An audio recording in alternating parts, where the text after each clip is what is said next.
Universitetlər çox vacib. Universitetlər şəhər qurucu institutlardır, yəni faktorlardır. Məsələn, Xankəndindəki Qarabağ Universiteti fantastik bəyəndim, çox gözəldir. Doğrudan da əgər nəzərdə tutulmuş kimi onu 16 min tələbəyə çatdırmaq mümkün olsa, 30-cu ilə qədər.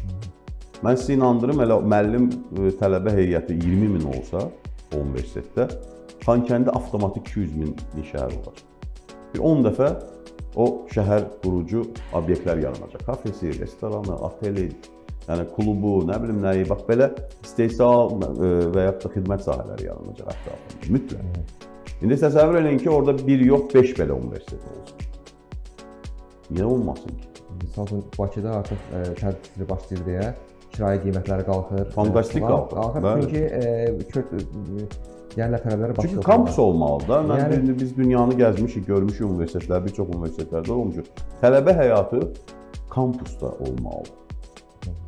Yəni insanlar, o tələbələr qaynayıb qarışmalıdır. Bir yerdə mədəni tədbirlər eləməlidirlər, bir yerdə oxumalıdırlar. Yəni kampusuz universitet çox nadir hallarda görə bilərsiniz siz Qərbdə. Hətta Qərbi qoyaq bir Çində. Yaxınlarda mən öyrəndim onu, təsadüfən oxudum bir neçə belə məlumat ki, fantastik tələbə şəhərcikləri yaranıb Çində. Sonra deyilir ki, niyə inkişaf edir ki?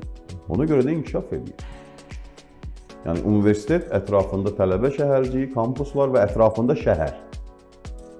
Yəni, şəhərlər belə artır orada. Yəni, bizdə də elə olmalıdır da. Bakı Dövlət Universiteti başa düşdüm, fəxrimizdir, tariximizdir. O qalsın Bakıda, bəli. O, hətta bir açıq hava muzeyidir mənim üçün.